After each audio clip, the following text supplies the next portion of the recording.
What's up, friends? This is your boy Rodney. Now, before we start the show, we have a couple of Thou Art My Friends commandments. Yes, ConVo with Friends have commandments over here, okay? Number one, rate and share the podcast. Yes, rate and share the podcast. This is how you help us grow. And while you're doing that, give us 5 stars. 5-star us, please. 5 stars only. Number two, donate to us, okay? Donate to us by going to our website, which is www.convowithfriendspodcast.com. This is how you help us keep growing, friends, and give you great content, okay? We are giving you great content. Go on and give us $5, $5 us, please, and more.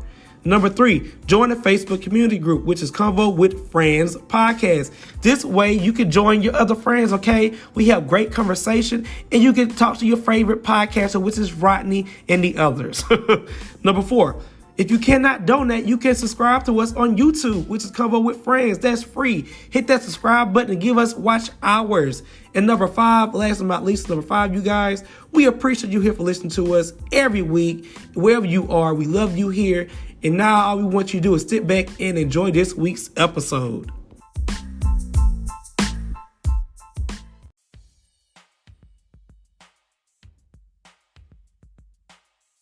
Up, friends, what's up? Hey, friends, hey. Hey. Welcome to ConVo with Friends, where we talk about everything from tabloids, political news, couch conversation, Republican Nasha, and more. Well, friends. My friends throw me on the bus like that. I know. I like y'all better y'all fight on the for bus. me. Help me fight. Well, friends, it's your host, Rodney. It's your girl, Cammy. Hey, friend. Hey. Hey to the now. It's Nasha. This your boy, LeBron. And we are ConVo with Friends. And today we have a special friend today named Steve. What's up, Steve? What's up? How you doing, Steve Ray? What's How you up? doing? So Steve gonna hang out with us, friends, until we get to his segment. So Yeah. I would like the guests to come in and get a little input too, see what they got going on. Well, let's get this. Well, no, I'm sorry. LeBron, how was your week? Oh, my week was good. I went on a couple dates this week. I had a couple dates. Oh, you went on some dates. I Action. went on a couple Action. dates. Lover boy. That's our It was- Casanova. yeah, none of them. There was no fruition in none of them. But I went on a date though. Did they have dinner? Look, wait. The food Did you was get good. some yams? No yams. No karaoke either. I didn't get neither one of them. Oh, no, you didn't, Rodney. Had to do it for Cammy. No yams. No yams. So what happened with the date? I'm trying. What happened? It just turned out to be, just a date. Sometimes you meet somebody, it's just a date. I got the date lined up Friday, so tell me what you did wrong so I could make See, I this didn't one do work. anything wrong. I didn't, because once I be me, it's me. Okay. I did it. No, but sometimes it's just you meet somebody and it's just become a person that you're just friends with. Oh. You become friends. Well, all ladies, if you want a friend to take you on a date that's going to be $350, hit up LaRon. Auction. Absolutely not. Going to the highest bidder. My bank account is not set up like that. So. Well, I heard you got the money. But Cammy, how was your week, sis? My week has been good. Busy but good. And, just making it. I forgot it was Wednesday today, but, Who you telling? just rescheduling a lot of stuff and getting organized. I didn't have a date, but, Don't do that, Cam. We got to get you one. Yes. Auction. You know who did have a date though? Republican Nasha. We know. Yeah, Nasha. How was your week, sis? Very productive. New attitude, new hair, new feel. Who did? Very productive. I mean, I'm in the media, so I guess I got to step my game up. Which I know I'm just a t-shirt and jean type female, but yes. Last 3 weeks you ain't been though. But Last 3 weeks you've been dressing. Yeah, so it's a little Dream girl it's a little dressing. apple in my eye. Is that how you say it? Yeah. But anyways, change the subject. So yeah, very productive. I was on set at the Tyler Perry Zoo Studios all day yesterday. okay. Like damn near 12 hours. And I really, really had a great time. Can't tell you nothing else. Okay. How was your week, Rodney? Well, thank you for asking. Today we got an $1,800 salary increase.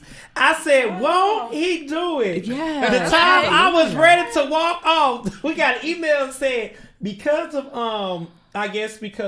the cost of living went up, they had to raise everybody's stuff. But in New York, they got $3,000. Okay. I said, God damn, let me change my state Won't he receipt do to it? 3,000. Won't he do it? But I'm here for it. That's all I have for my week. Okay. All What about right. Steve? You want to ask Steve about his week? Oh, yeah, I'm sorry, Steve. How was your Oh week? man, it's been an amazing week. I'm here. I love to talk about it. I mean, she had an NDA, so she can't talk about being on set, right? I can't. I got a couple too, but I'm gonna crack some. I'm gonna break some barriers today. I'm gonna talk about it. Yeah, Okay. we gonna talk. Okay, We can't just wait. what We you can't here wait for? to We hear gonna it. talk about. All right, friends. Now let's get into business of the week, and the business of the week go to Main Essence. Main Essence was created by a licensed hairstyle with over 20 years of experience. I am always have been passionate about healthy hair. Not only do these products promote health growth, but they are also toxin free as well. Okay. All products contain healing oils and are safe to use on the entire family. So even for the people who got the bad itchy scalp. Also, every product is made with love, and their website is www.mainessence.com. And that's again, it's the business of the week. I'm here for it. Okay. All right, yeah, so go check them out. Get your little Main Essence going on, okay? I would say essential so bad, but it's Essence.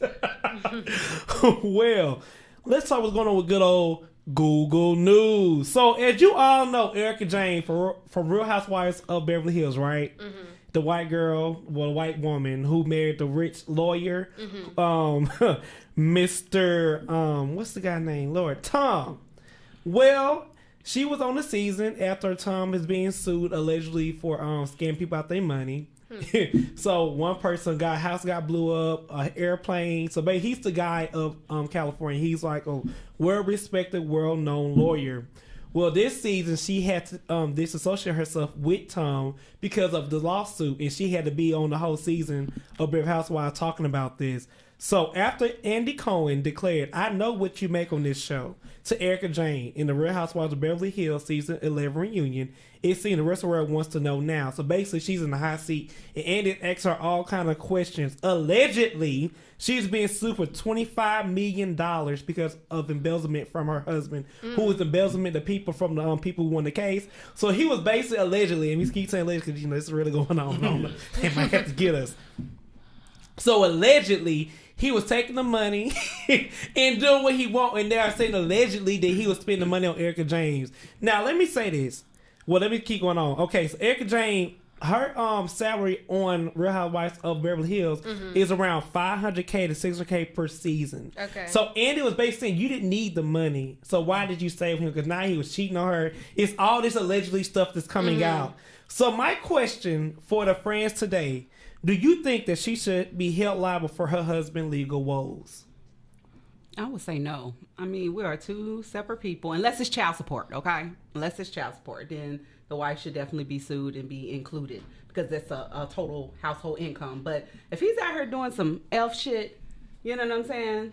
I can say fuck, okay? No, you can't. You can't say shit either, but you swear. No, I can't say the P in the N word. Oh, yeah, she did say that, but don't be cussing too much. If you out here doing the fuckery, you can say that. That's nice. If you're out here doing, and then y'all make too much money to be scamming. Like, come on now. Like, scamming is for broke people. Like, you guys out here scamming and not, delivering. A scam is when you do not get what you promise people, or you're scamming people out of money. You do not get. So if you're out here scamming people, yes. But I don't think the wife should be reliable. Okay. What about you, Cammy? I think she should. She helped him spend it. Yes, I think so. When you're living with your husband, you know what's going on. You know what's going on. You want to get some gains from it. I don't think it would be fair just to hold him liable of it, in my opinion. Mm-hmm. And they both scammers at the end of the day, in my opinion. All right, what about you, LeBron? So I feel like, yes, she should be. Because they're married. They're one. When you get married, y'all become one. So, yes. And she was spending that bread. She knew he was taking that money from the good cases and buying them Birkins. Mm-hmm. All right, you wanted that Birkin. Go ahead to jail with him. Y'all got to do that time together. It's called together. It's called Till Death Do Us Part. We're married. Oh, Lord. Okay, Steve, how about you? I mean, it sounds about right if you play the ditzy blind, and try to ignore it. it's gonna happen. It's gonna come back. She was spending it, right? Exactly. If she was spending it, she got to pay the piper now. Well, I'm going to say this with closing. When you are married to a lawyer, do I think Erica Jane knew everything that was going on? No, I do not, because your husband's a lawyer. Something you are not privy to because of the law statutes that go on with being a lawyer. Do I think she knew that her husband was scamming these people? No, I don't. I truly don't believe Erica knew that. But I think she probably heard rumors going around by him doing that. I'm pretty sure she heard rumors, but nothing concrete. Like, you know what? Is my husband really doing this? Because you got to think, this is Tom. Tom is the man of the man. If you want to sue somebody and get millions, Tom is the person to go to. Mm-hmm. So it's unfortunate, but I do hope this all work out for Erica Jane. And this I have for good old Google News. And now we're going to Cammie. What's up, sis? Hey, friends. Hey. So I'm here with the plug with your girl, Cammie. And I'm giving you all the top stories. So we're first going to start off with pop star Ariana Grande. Now, she's making headlines as she pledged to donating $5 million worth in mental health and therapy resources, okay?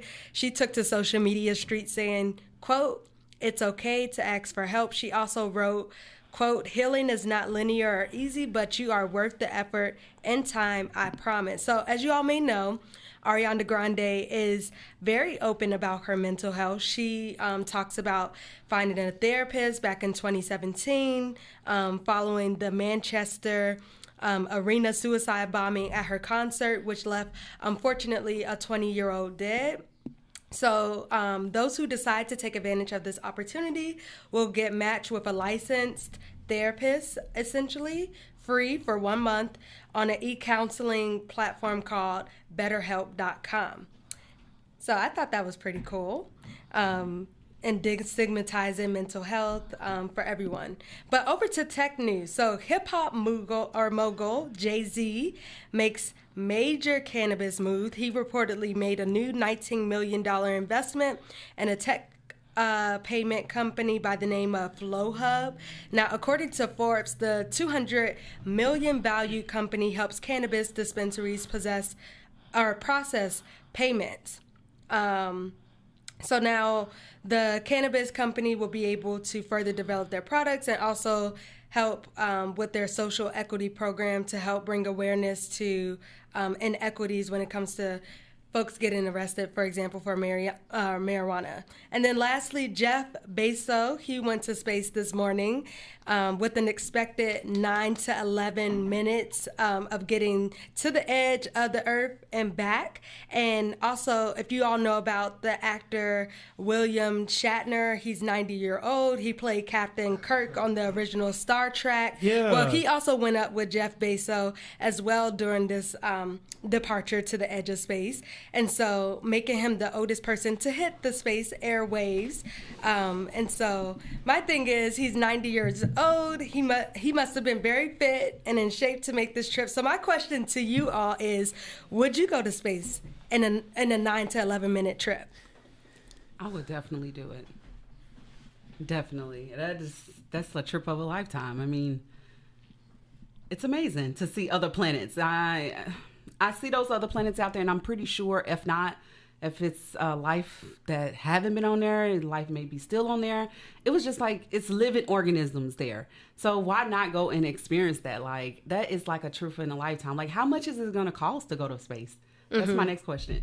What kind of music are they going to be playing on the actual space? You know, when you get on the airplane and you hear the jazz music? Elevator music. I want to know what the playlist is going to be. All the way up. And nothing can stop me. Oh, Lord. Well, I'm going to say this. I'm going to say hell to the no. For one, when you're flying, at least you can breathe when you're falling. When you're on the water, at least you can swim to save your life. When your ass crashing out of our space, you know your ass dead. You cannot breathe. So at least I can pray on my way down, say, Lord, please forgive me for my sins. Okay. I'm not going to pray when the place blow up. You don't think it's going to be nice like hotels? I'm good. I'd rather be on Earth. I'll let y'all people go up there and let me know how it worked out. Speaking of breathing, and what do you have to do to prepare your body to be in space? Like, do you have to? You lose muscle mass. I do know that. But how about you, Lauren? How you feel? I'm if I can't fly there on my own, like I'll just like I'll get on a plane, but doing the different planets, God ain't build me like that. Like, God ain't the build Lord like would have that gave me either. rocket fuel in my feet. I ain't doing it. You ain't no rocket launch. Because what happens? Like he said, what happens when something goes wrong up there? You At least in the dead. airplane, you can have a parachute. You can have something. What you gonna do If with they work. space if the airplane, if the spacecraft has a hole in it? Well, Steve, your name is Steve. What are you gonna do? I'll definitely go. I can't wait. You got to do it. You got to find and explore new places. You know, it's definitely scary, but you probably skydive or something like that. You could die doing that. Oh, no. I'm not sure. You can die on the plane. Right. On the plane, you have a chance. You have a chance. You do. You think you have a chance on a plane, but in space, It there's just seems amazing, go guys. straight to death. Right. So you mean to tell me if they said that it was like some meteor storms that was coming head towards Earth and they had letting 100,000 people on these rocket ships, you guys wouldn't apply? You guys wouldn't No, be there? I'm First good. of all, If 100,000. Earth. If your bread ain't right, you're not one of the 100,000. All right, Okay. Karen, what you about to say, sis? No, I'm just saying. I'm just wrapping it up. I just want to say that's all with the plug with your girl Cammy, and to also stay up to date with all the latest, you can follow me at Cammy, and that's it with the plug. So yes, new Drake, but we are now moving to Republican Natasha. Hey to the now. Hey now, friends. Back at it again with the ratchet to conservative views. Let's get it. As we all know, October is Breast Cancer Awareness Month. It sure is. And we want to show how much we care and we love you guys. Ladies, our hearts go out to anyone who have lost someone from cancer, and we glorify the survivors. October 16th is National Mammogram Day. So get your girls checked out, ladies. Like, you know, it's just like one of those things like... Mammogram day. Yeah, Mammogram. mammogram. I'm sorry. Mammogram. Thank You know, you, I already sister. knew what I I was thought you talking said about. monogram. Mammogram. Natasha, I got your back, sis. You knew what she said. Stay your ass over there, It man. was a monogram. Yes. National He Mammogram don't even have Day. any. He Grandmama know it's Day. he don't even have any, so he know it's Mammogram Day. So yes, October 16th is actually a whole nother word for it. We call it mammogram, but when they actually go get the test ran, it's like a whole nother word, and that's what I was trying to get out. But we on to the same point. Okay. But yeah, Mammogram Day. Get your girls checked out, ladies. And cancer is not the only disease that's tearing families apart. My good friend Lynette Ramsey's son died from Coxsackie. It's an infection that's very similar to hepatitis A and meningitis. I heard about that before. Yes, and the short word for it is like a hand and feet disorder, like where you get sores on your hands and feet. Well, this was a child, guys. He was only 7 years old at the time, I believe. And they're having actually a Coxsackie Awareness Day on Sunday. And it's going to be at the Piedmont Park. Let me just make sure I got that information. So yes, it's going to be at Piedmont Park, and it starts at 3 p.m. And you'll see everyone's going to be wearing green. And hey, Warriors for Dewan Coxsackie Awareness Walk. And this is the 8th annual, and they're here in Atlanta, and it's going to be at 1320 Monroe Drive, Northeast Atlanta, Georgia. So please wear your green and get out there, guys, at 3 p.m. Green or pink? Green for Green? Coxsackie, yeah. Oh, really? Yes. Okay. Yes. So definitely, hey, AKs, wear your pink and your green. Support the breast Okay. cancer awareness and the Coxsackie, because we need to definitely shine some awareness on things that we really don't hear much about. We know about COVID. We know about, but it's other things that's out here that's taking us. And I had never heard about Yeah, this. I've never until heard this of that young man either. passed away, and it was a real good friend of mine, and that was like her only son. She has 3 girls, and she has one son, and it's her only son. And you know, he was a really healthy kid. He was in football, and he just came home from practice one day, wasn't feeling well, and he passed away like Unexpectedly, you know, unexpectedly. And my heart goes out to her because she's still hurt. Like, it's been a few years now. It's been 8 years now, and her heart is still like my friend Well, haven't been the same since. I don't know how this is. We love you, Benny, Lynette do. Ramsey. Thank you, Nasha. That was that was a nice segment. That was. That was your best. Go get your monogram. Even men though There you too, go. because And I mean, go get your men have prospect breast test. cancer too. Yeah. You know, and I don't think people know that. Go get. It's okay, Nasha. Go get your- Mammogram. All right, and we gonna talk about mammogram LaRon titties. LaRon, what you talking about today? What are you talking about today? He's a hater. Today we're talking about former NFL coach John Gruden.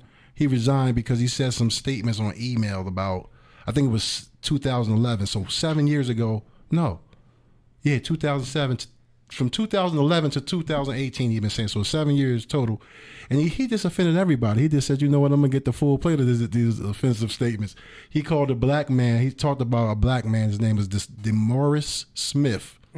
He's the, he runs the Players Association. He's the president. He said he has lips like Michelin tires on the email. He said that about the black man. He said that. Now, was he angry with him? No, he was angry. I'll tell you the reason, his excuse why, but I'm just going to tell you what he said. Okay. So he said he has lips like a Michelin tire. He said the NFL commissioner, Roger Goodell, he called him a F-word pussy. Oh, I can't say P-word. So he said FP, defensive about the commissioner. He said that the NFL shouldn't have female referees. He said that the NFL forced the Rams to draft Michael Sam, the first openly gay NFL player. He said he said thanks for drafting queers. This is all emails. These are all emails. So who was he going off on? So he was going off on the commissioner, and he said something about transgenders too. So he said a lot of stuff. He said something about the commissioner. He was mad with the commissioner, and he was mad with DeMaurice Smith because it was a lockout that year. It was an NFL lockout. So he was saying that the reason why he said those things is because he was angry at the both of them because they was the reason why they couldn't have football. So who he sent this email to? He sent these emails to 4 prominent people. I forgot their names, but they was going to a Redskins higher up. So he was emailing another NFL higher up. Like himself. Yeah, it was 650,000 emails. So it's probably going to be more stuff to come out that they were saying. He also called President Joe Biden the FP too. Okay. Well, that was kind of true. But here's my statement though. This is the thing. Okay. So he said the first thing that came out was the lips of a Michelin tire. The racists, they didn't fire him then. So when it came out, when he started saying the transphobic and homophobic stuff, that day immediately they cut the axe. So it just amazes me. My question to y'all is, how has everything jumped racism? Like stuff jumps racism now. I'm going to say this. I don't think he should be fired because it's private emails. And I think it's very, very, very, I don't care what you say. I think it's very unprofessional that you cannot talk about things that get leaked. I don't like that. I'm not that type of person. I don't like leaked people. Because if I write it to you in private, keep it a knife. If I put it on a public platform, to hang me to the goddamn cross. But what I say in private is not fair. Let me explain how he got caught. That's how I feel. I'm going to explain how he got caught, though. They weren't even investigating him. He got caught because they was investigating the Redskins because they had a lot of sexual misconduct. So they was really checking their emails and then going through them. They caught him in the pass by. You know what I'm saying? Like, oh, wait a minute, you been sending this type of stuff to this guy? Oh. They wasn't even looking for him. They just caught him in the crossfire. I still don't agree with that. But but since now it didn't get leaked, now I think he should be in trouble. Yeah, he resigned. So be careful you send shit to people. He resigned. He was going to get fired. Yeah, I mean what he said was wrong. And the crazy part about it is he was saying that homophobic stuff, and right now he has the next openly gay player that plays for his team. So his nigga's next. I just feel like you shouldn't type anything that you don't want out. Like, it's one thing they say, don't say anything you don't want out. But you could say it and, okay, it's gone from the air. Maybe the person that heard it will remember. But you should definitely not type because that can be held against you. You should not type anything you don't want anyone to know about. Like, I just feel like that was just, he should probably get weak up. Like, yeah. Yeah. I don't know too much about him, but the first thing that comes to mind is like, what generation does he come from? I don't know how old he's this older. gentleman- He is 60. He's 60. So born in the 50s. Okay, well, I don't know. My first thought is maybe it's time for him to Oh, he definitely. Time to definitely resign. He had Yeah. He was the first NFL coach with $100 million contract. Oh, he about to go. He had 10 years, $100 million contract. He got 40 of the money. He was owed $60 million. So I don't know if he still get paid, but in wrapping it up, this segment up, I just think that, you got to be careful what you say, period. What you put out. There's plenty of times I type stuff and then delete it before I hit send. So don't hit send because it can cost you everything. Oh, that's and you good. wrong. You deserve to get canceled because you should have never said that too. He do, but again, if it wasn't leaked, so now I think he should be canceled. But now if it was leaked, I don't think he should have been canceled. But this is how I feel. But now we're gonna go to whack ass of the day. So whack ass of the day goes to Drake. Drake had the audacity. We don't have time to elaborate on it because we gotta get our good old guest. But Drake had the audacity to compare himself to the next Michael Jackson. And I said, hell to the no. What was he thinking? Was he talking about like his records went platinum or diamond or something? I don't Like, know, but you ain't dancing. No, he's talking about as far as his talent. His not talent, it's his effect on everything. He's made a huge effect. He's talking about he's comparing himself to how. That's what, I'm just telling you what he's comparing himself. He's not comparing himself as the music. But it was comparison, and I'm gonna say why it doesn't make sense. People gotta think. People talking about, I'm breaking records. I did 100 million streams. You got freaking social media and internet. These people was doing this without internet. Can you imagine town to town, the show to impact show that Michael Jackson would have had if he had the internet and social media? Right. He probably been out this world. So for that, I'm not giving you that. But I do like your music, Drake. I respect you, but you are not the next Michael Jackson. All right. Now, we are getting to the conversation. The conversation today, friends, is going to be with our good old friend, Steve Rays. What's up, bro? What's up? How you doing, man? How y'all doing? What's up? So go and introduce yourself. Who are you? First of all, I met Drake. You know what I mean? I used to run a website called allhiphop.com. I was the executive vice president. And we made history. Some of my partners were from Delaware, and we was like, let's come together and do the illest website in history. And eventually we did that. We got more traffic than BET, VH1. I mean, everybody. I saw and met everyone in the game. Like I said, I met Drake at SOB, so I met them all.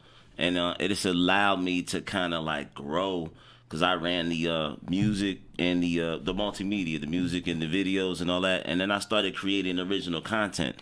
So I did like a series called The Next 48 Hours. And I followed artists for 2-3 days, and I was asking, like, what did they do when they got off? Like, this is 2008, 9, 10, 11. So rap, it was like 106 in Park was still there. Mm-hmm. So I was like, where'd they go after 106 in Park? What did they do? So I was like, this is a good show. I put a camera on them, and now I'm with Jadakiss, and we're in the elevator, and next thing you know, we're in Def Jam, and the elevator opens up, and there's Usher. So then it's like, all right, and Usher sees the camera, so he's like, we'll take the next one. Then he's like, yo, the first time I met Usher was like in like LES with no security. And I was just like, oh, we're just hearing these stories. Yeah, these stories about these artists that attract other artists, and when it's their release week, all these artists come and gravitate to that hot dude. So I did it with Ross, Nas, Damian Marley, French Montana, Nelly. And it allowed me to just have this confidence to be like, man, I could do this for real. Like, like outside of the blog world, but no one's seen it. And I was making 6 figures from the labels. Yeah, they would get like, I cracked the code 10 years, 12 years ago. I was getting marketing budgets. I ran, I was in charge of the original content for all hip hop. We was getting millions of people in our website every month. So I was just like, I used all hip hop as distribution. I took the marketing budget, I put it on all hip hop and gave it a 3-week run. So the label saw the value in being on the homepage for all hip hop for 3 consecutive weeks. And it was like, here, we'll give you money. And I'm like filming Nas, you know what I mean? I'm flying around the country from New York. Wherever they go, I go. So they were in New York, I go to LA. Wale, we go to DC. I film Ross and his house in Miami, and it was just, it's amazing. And it was something I created, from online, you know what I'm saying, 10, 12 years ago. So it gave me confidence to be like, I could do this for real. Like at that time, Webb wasn't making money that TV was making. So the goal was, how can I take my talents? And I told you I met half the game by then.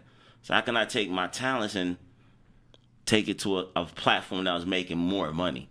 And by starting as a blogger, you know what I mean? Like, so now Love and Hip Hop would just hit me. And they were like, yo, you got artists? And I'm like, yeah, I got artists, but you got to pay me. You know what I'm saying? Like, I want to go over there, but I'm not doing this for free anymore.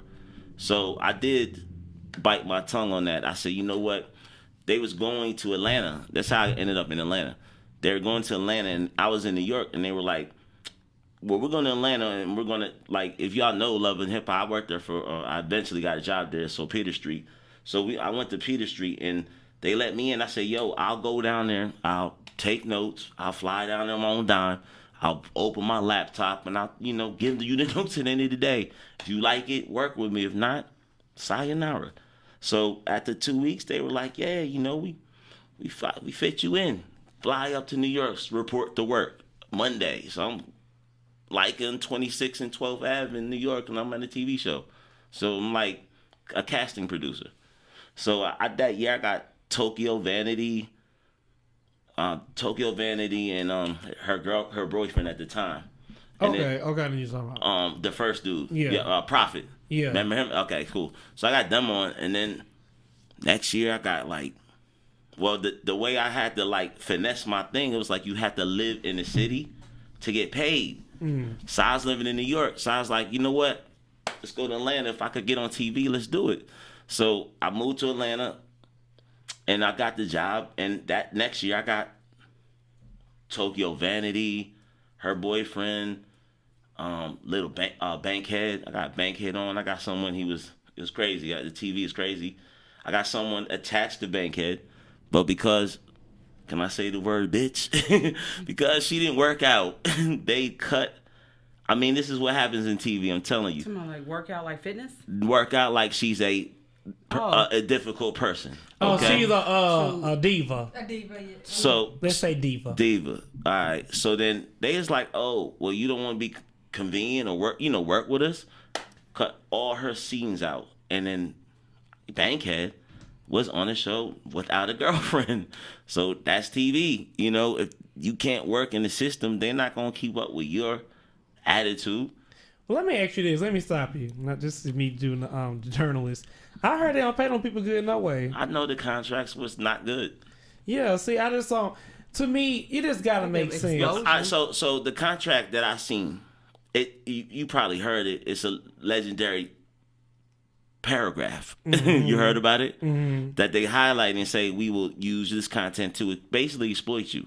We can do whatever you want. It's bolded in there, so they know what they're doing. So for $2.50, but it's exposure. It's exposure. So if you're someone that got a brand that needs to be out there, why not want to be in front of millions and millions? I mean, let's just be clear, Nasha.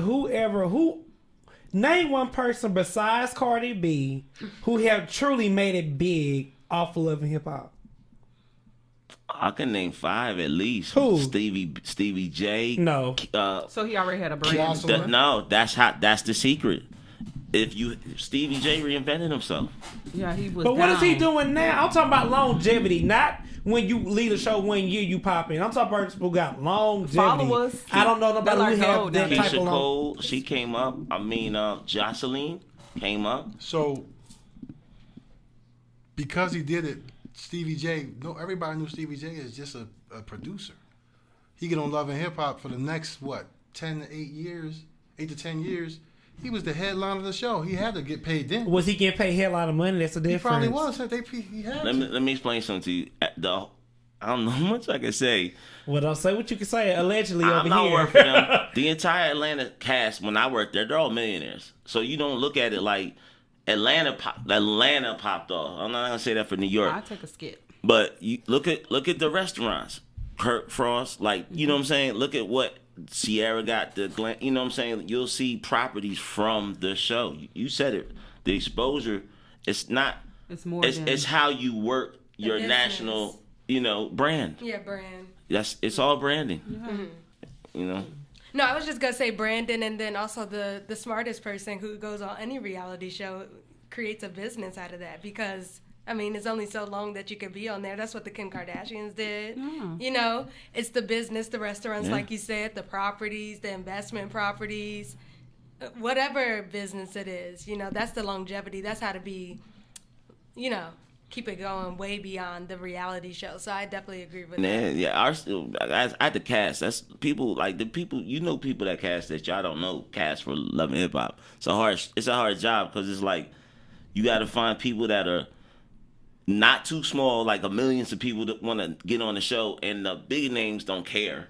So you got to find that middle that makes sense, that we kind of care about that, but then are willing to sacrifice freedoms of, cameras in their face to maybe their career. But, it's a delicate line, you know what I'm saying? So that's the jigsaw puzzle that we got to face every day. So see, let me ask you this. I did read up on you. I did my little research. Okay. I see that you have an agency. So is that what made you create an agency for yourself? Do you cast the networks for people? So I had, when I ran All Hip Hop, I had a digital marketing company. Like people would say, like I'm on All Hip Hop and I'm on Hits 92.3 because I'm on a website and a radio station would pick me up because I was on this popping website.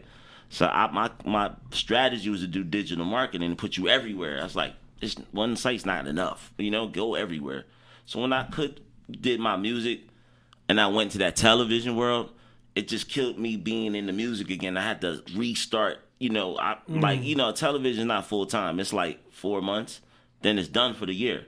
So after I'm done, it's like, bye, see you next year, maybe. What's next? So you gotta get on someone's next. So I go back to my company, but my partner, Mac Mills, he brought me Antonio Brown. And I was like, yo. Which one? Antonio Brown that won the Super Bowl. Yeah, Antonio Brown. I thought you were talking about the politician. Nah. He was doing music last year. So if you seen him anywhere, it's because of me and Mac. And we put him on Breakfast Club, Sirius Radio. It's everywhere. Like Kevin Hart's podcast. And then after that, it was like, if you can do the music side and I could do the content, the television and film, I could focus more on that. And then, you could do Young Buck, Drummer Boy. Like, we got all these clients that we're working with that he's Gunplay we just signed. I'm announcing today, WWE R-Truth is now putting a song out called Legacy and AGH promoting it like a wrestler. So it's like we're using WWE marketing promo for our events that we're putting together. So you're good at marketing. So let me ask you, so how, for a person who wants to get to where you are, what are some things you suggest they'll do? Study the game. I was in a unique situation where labels would come to All Hip. When you're number one trash company, you're going to be popular, rich, whatever. Like the label, like 50 Cent would have meetings with us. I met everyone. We would meet with 50 Cent. We're going to run this video and I want y'all to run it. You know what I mean? This is an exclusive with World Star. It didn't matter. Like All Hip Hop had certain levels of credibility, so we'll get certain bits of content. So at the time, I didn't know that we were creating online digital campaigns that students probably learn about now, but we were doing it. Like, so for me, it was like, it's hard to be in that bubble. People look at me and call me certain things, and I'm like, I don't see that. I was just saying we were figuring it out. So it's called marketing now. It's called branding now. But for us, it was like, how we going to get paid and get to the next day? You know what I'm saying? And get bigger. So what I say is learn the craft. Like, it's hard. I learned the craft while being in it. You know what I'm saying? While maybe, hopefully, creating some of it. So what I look at and tell other people is, you need to not only learn your craft. I just told my assistant to read 48 Laws of Power, and I read that book. Learn it today, every week, read a new book, because it's not just the craft. It's the way you implement the knowledge of your craft to see how you can grow. Let me ask you this, because this is I'm very transparent. We go through this a lot too, and I'm pretty sure other people in the media industry go through this as well. People see your worth. They love what you do, but they don't want to pay you. So what do you suggest people who is going through that? What do you suggest they do? Create an agency. That's what I did. I had a consulting company and they didn't give me my worth, and I know Master P's my client. Like I put Master P on Breakfast Club. That's what people know me for. So I was like, if we form an agency, That's amazing. right now we started in April 2020. I have 19 employees right now. So I already created my worth. You can't even get at me now. I have assistants. I have publicists. I now have an award-winning documentary. So it's like, it allowed me, what I did is I put faith in other people. That was my key.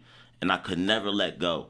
I always had to do it myself. If it wasn't my way, then it was the highway. And then eventually I had to you had to take this, and I had to trust you. And once I trusted you, I could do other things.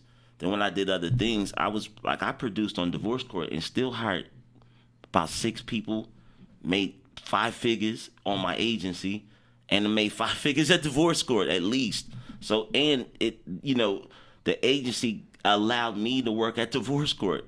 So it allowed me, because I had so many people to support me and my partners, my co-CEO, the agency gave us immediate power.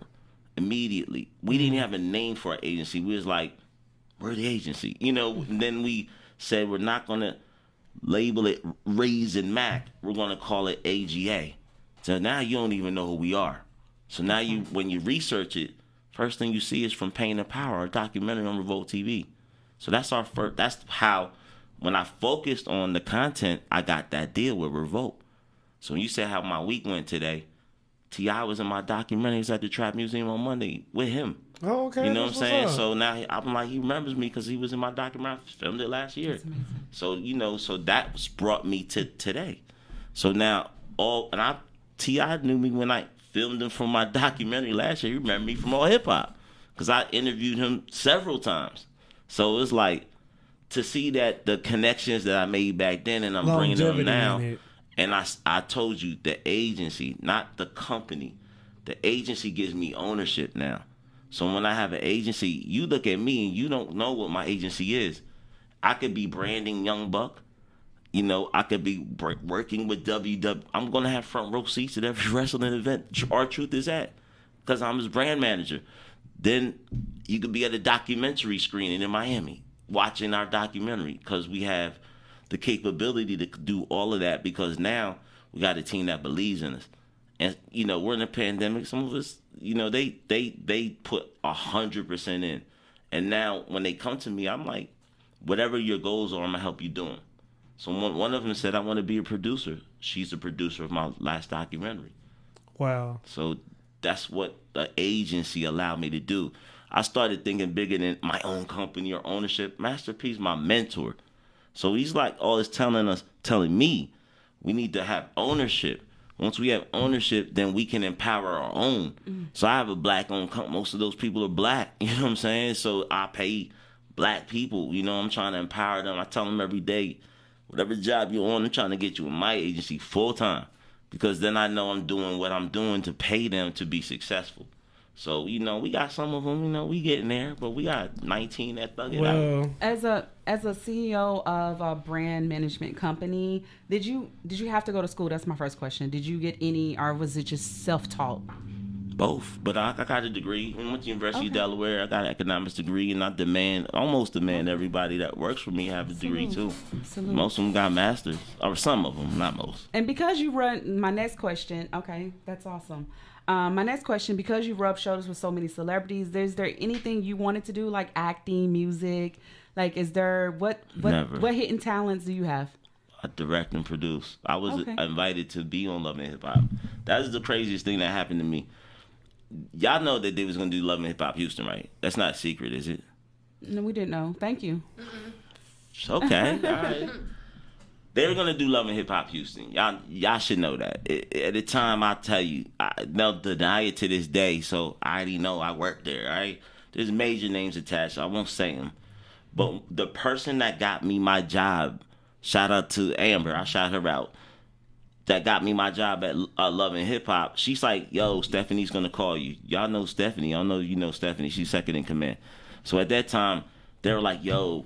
Shit, I say it. We're going to consider doing a Love and Hip Hop Houston, and you're on All Hip Hop. All Hip Hop's #1. You live in Houston at that time. So I was just like, I told her, I said, I don't want to do it. I said, I want to produce for your show. I said, I want to produce for. I told her that, and about 4 years later, it happened. and I ended up producing. And Stephanie, me and her talked every day.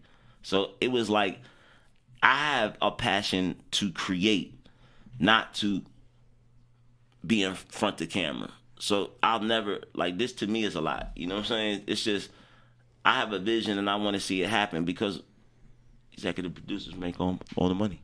Right. So you like to put people on. You the person that put people on. You like the vision, create the vision. You like to create the vision. That's awesome. You like to create the vision. I'm sorry if y'all didn't hear me. Yeah, but that's awesome. God, I wish we had more time with you, man. Where can people find you and follow you? Yeah, you can find me at Steve Raze, Raze, and my agency's AGA Agency on Instagram. Okay, well, stick around because now we got to get to the letter really, really, really quick. Nasha, you ready to help the people, sis? I'm ready to help the people. I asked God to help me use y'all. Use me. I said, God, please use me. You know, my little ratchet self, my ratchet my little voice together. Use me, Lord. People need me, Lord. We are now coming to the segment called The Letter, read by Nasha.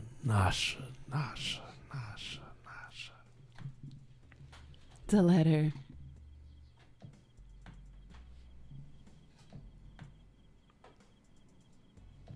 Nasha, I need your help. I truly do appreciate how open and honest you are with us. Please don't change who you are. In recent episode, you told us that you were on the verge of being homeless in the past. COVID-19 has been tough on me and my 4 kids. I am a college educated and I was making around $65K in Alabama. That's really good for the city I live in. Well, they laid me off 2 months ago.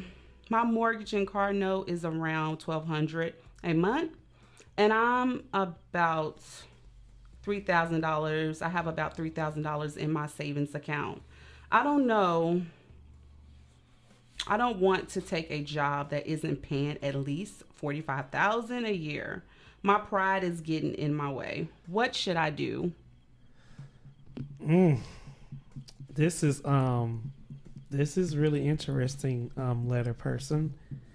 I'm gonna say this: if I can bring my butt back to work, I feel like anybody can. If you know me, you know everybody know I was devastated. But sometimes you have to be real with yourself. Even when I went on the Book of Sean and other shows, because I just wanted to like see other people's opinion. Like, you are in control of your life. Mm-hmm. If you feel like you're a failure because you have to like do something, you're not, because that's another book in your story. So I just want to encourage you, do what you got to do. You got 4 kids. You're not by yourself. Me, I'm by myself. You know what I'm saying? I don't have to take care of nobody. But you have 4 kids that are looking up to you. And I just want to encourage you, if you have to move. But if you got to take a job that's not paying $45, do what you got to do until you find somewhere else. That's how I feel. This is your boy, Rodney. No, I was just going to say I completely agree with that.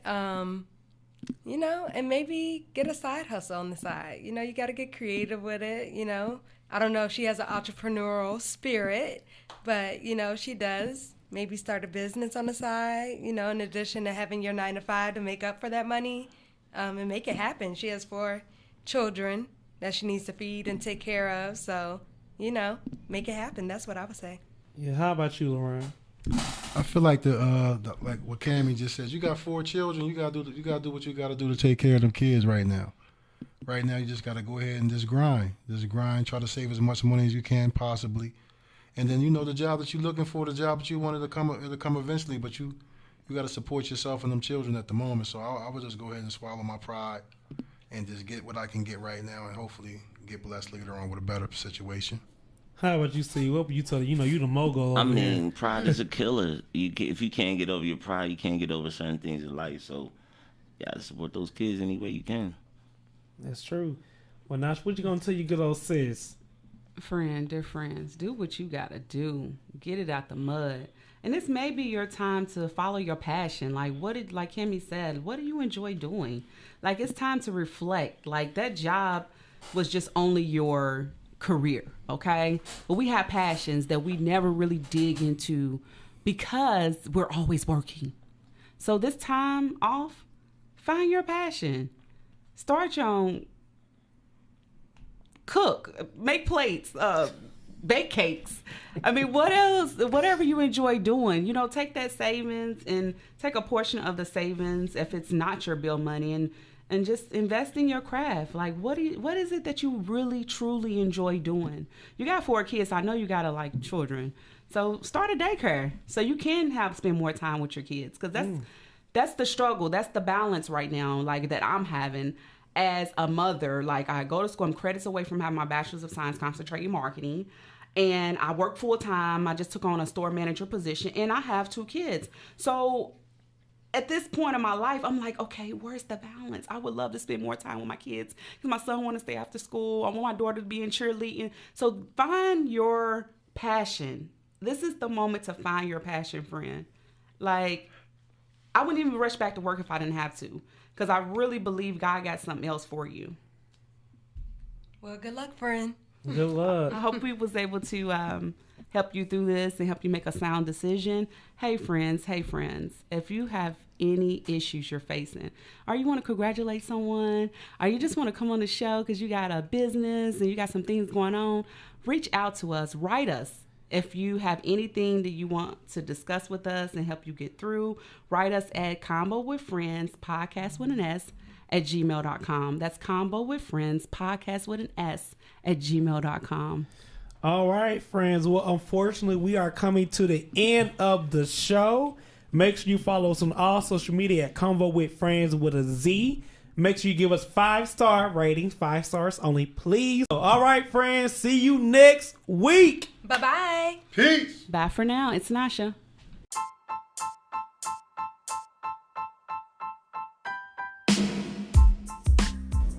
Hi guys, this is your boy Yet checking in. If you are enjoying our content, can you please follow us on IG and Facebook at ConVo with Friends, and it's FRIENDZ.